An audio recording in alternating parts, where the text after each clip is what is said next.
এদেশের 3 লক্ষ মসজিদের কমপক্ষে 6 লক্ষ ইমাম মুয়াজ্জিন রাষ্ট্রকে দেওয়ার জন্য প্রতিনিয়ত চেষ্টা করেন এবং দিয়ে যাচ্ছেন। দুর্ভাগ্যজনক বাস্তবতা, স্বাধীনতার 50 বছর পরেও ইমাম মুয়াজ্জিন এবং আলেম ওলামাদের কোনো অবদানের স্বীকৃতিটুকু রাষ্ট্র কখনো দিতে পারে নাই।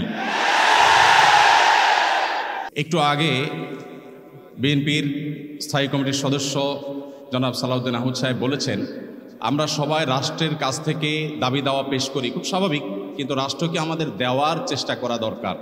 আপনারা রাষ্ট্রের কাছে অনেক কিছু চান, কিন্তু রাষ্ট্র পরিচালনার মধ্যে সবচাইতে মূলনীতি হওয়া উচিত আমরা রাষ্ট্রকে কি দিতে পারি। দেশের নাগরিকগণ, বাংলাদেশের সকল জনগণ রাষ্ট্রকে যদি নৈতিক সমর্থন, আইনি সমর্থন এবং রাষ্ট্রকে সুচারুরূপে পরিচালনার জন্য আমরা যদি সহযোগিতা করি, সেটা হবে আমাদের সর্বোচ্চ দেয়া।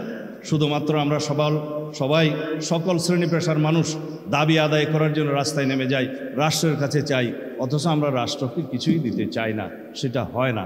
শহীদ রাষ্ট্রপতি জিয়াউর রহমানের শিক্ষা স্বনির্ভরতার মাধ্যমে তিনি খাল খনন কর্মসূচি এবং অন্যান্য কর্মসূচি গ্রহণ করেছিলেন, যাতে রাষ্ট্রের জনগণ স্বতঃস্ফূর্তভাবে বিনাশ্রমে রাষ্ট্রের জন্য কাজ করতে পারে, সেই অনুপ্রেরণায় অনুপ্রাণিত হয়।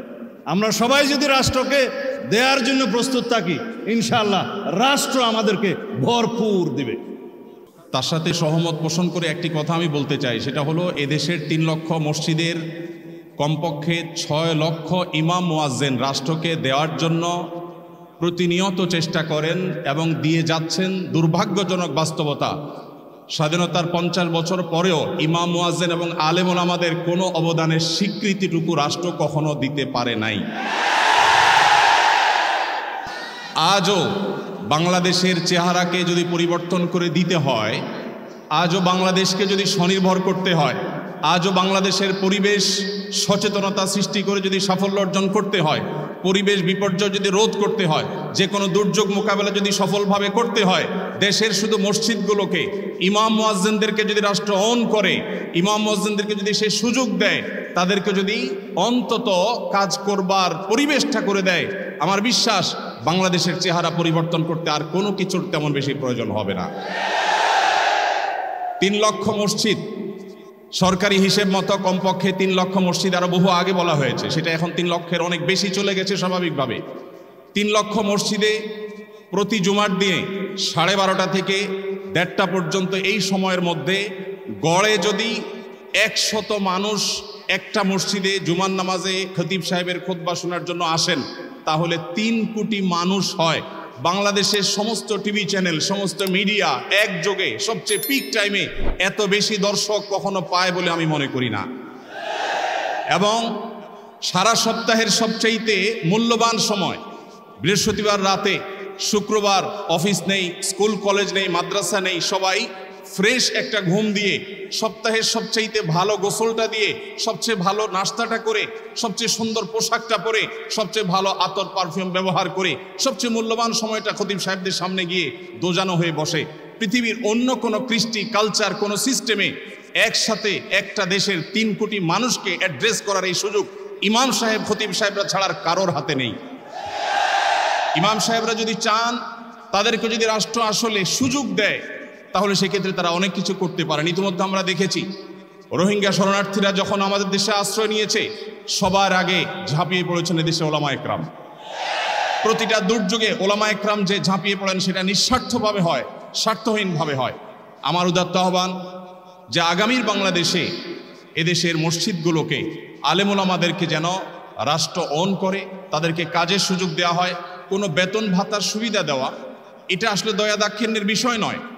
এদেশে আইনশৃঙ্খলা যতটুকু নিয়ন্ত্রণে আছে, এর জন্য আইনশৃঙ্খলা রক্ষাকারী বাহিনী, সংশ্লিষ্ট বিভিন্ন ডিপার্টমেন্টে যেমন অবদান আছে, আমি মনে করি মসজিদের মিম্বরগুলো, মাহফিলের মঞ্চগুলোর অবদান তার চাইতে কোনো ক্রমে কম নয়।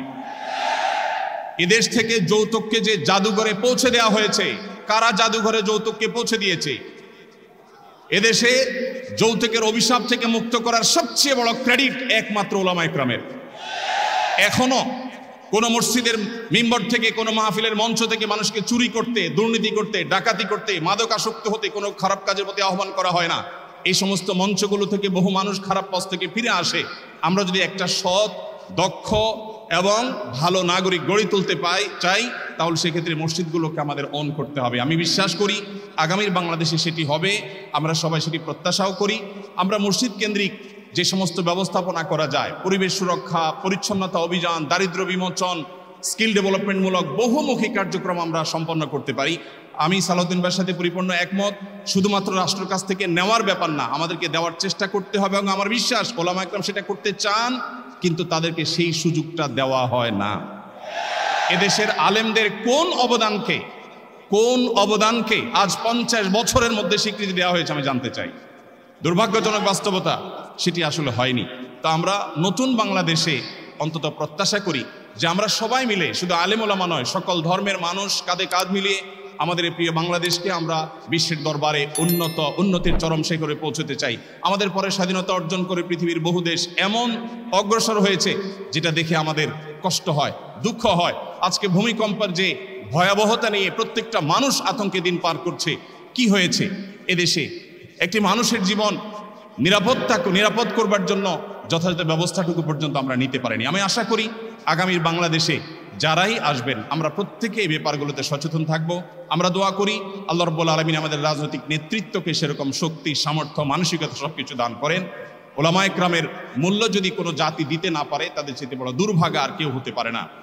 আমি প্রায় সময় বলি, এই দেশকে যদি নিরলসভাবে, নিঃস্বার্থভাবে কোনো মানুষ ভালোবাসে, ওলামা একরাম হলেন সেই মানুষগুলো। অনেকে আছেন যাদেরকে হয়তো পার্শ্ববর্তী দেশ গ্রহণ করবে, অনেকে হয়তো আমেরিকা গ্রহণ করবে। ওলামা একরাম তাদের জায়গা এই দেশ, এই মাটি, ইনশাআল্লাহ তাআলা।